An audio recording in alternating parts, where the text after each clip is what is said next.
안녕하세요. 나만의 개인 맞춤 법무사 김영용 법무사입니다. 개인회생 신청하실 때 제일 크게 문제가 되는 부분, 최근 채무, 그 중에서 돌려막기가 최근 채무에 해당이 돼서 문제가 될 수 있는지 이거에 대해서 말씀을 드리겠습니다.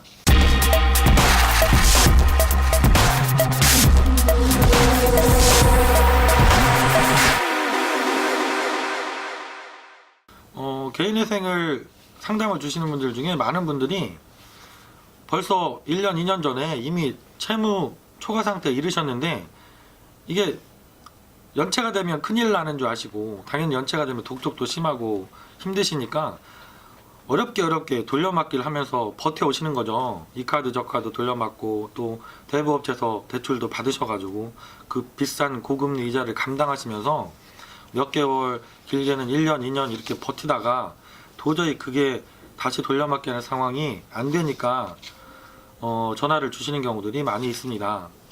그러면서 걱정하시는 것이, 인터넷을 검색을 해보고 오시니까 최근에 돌려막기 하다 보면 최근에 카드에서 현금 서비스도 받으시고 카드론도 받으시고, 최근에 대부업체에서 대출금을 받아서 카드값 돌려막으시고 이러기 때문에 최근 채무 비중이 높으신 거죠. 근데 내가 정보를 검색해 보니 최근 채무 비중이 높으면 개인회생이 어렵다라는 글들이 많으니까 이것도 개인회생이 안 되는 게 아닌가 해서 걱정하시면서 전화를 많이 주세요. 물론 개인회생에서 최근 채무 비중이 높으면 문제가 됩니다. 최근 채무라는 게 통상 내가 개인회생을 신청하는 시점 기준으로 최근 1년 안에 발생한 채무를 최근 채무라고 하시고, 이 비중이 높으면 변제금이 올라갈 수 있고 절차상의 보정이 까다롭게 나올 수 있고 문제들이 있죠. 하지만 이 최근 채무라는 것은 최근 채무 자체가 문제가 되는 것이 아니라 그 사용 용도가 어떤 것인지에 따라 문제가 달라집니다. 내가 최근에 대출을 많이 받았는데 최근에 카드론을 많이 받았는데 이게 현금으로 인출돼서 어디에 사용됐는지 소명이 안 된다던가, 아니면 도박이라든가 주식 투자 이렇게 정상적인 지출이 아니라 엉뚱한 곳에 지출된 경우에 문제가 되는 것이죠. 근데 기존 채무를 돌려막기 위해서 받으신 최근 채무는 전혀 문제가 되지 않습니다. 이것은 법원에서 검토하실 때 최근 채무지만 문제를 삼지 않는 부분이기 때문에 걱정을 하지 않으셔도 됩니다.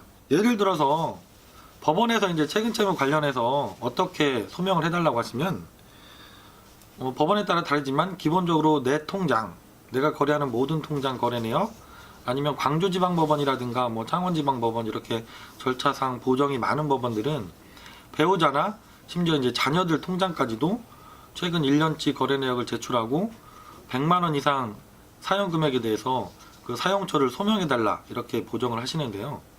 이게 기존 채무 변제에 사용했다고 소명을 다 하시게 되면 이거는 문제를 삼지 않으십니다. 결론적으로 다시 한번 말씀드리면, 그래서 내가 최근 채무 비율이 높더라도 그 용도가 기존에 있던 채무들을 어쩔 수 없이 돌려막기 위해서 새로운 대출들이 일어났고 새로 카드를 사용하게 되셨던 것이라면, 개인회생이 일반적인 분들, 최근 채무 비율이 높지 않은 분들하고 동일한 절차로 동일한 비율로 변제 금액을 산정받고 진행하시는 게 충분히 가능하십니다. 지금 이 시간에도 내가 어렵게 몇 개월, 길게는 1년, 2년 동안 채무를 변제하기 위해서, 연체하지 않기 위해서 힘들게 돌려막기를 해오고 계신 분들이 있다면 지금이라도 그 돌려막기를 끊으시고 개인회생이라는 좋은 제도를 통해서 빚에서 해방될 수 있습니다. 김영용 법무사에게 편하게 전화 주시면 본인이 어느 정도 선에서 변제금을 산정받고 개인회생이 가능한지 상담을 드리도록 하겠습니다.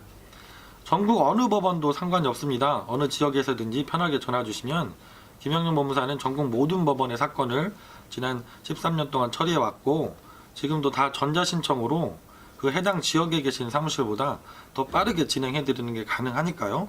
편하게 전화 주시고 상담을 받아 보시기 바랍니다. 감사합니다.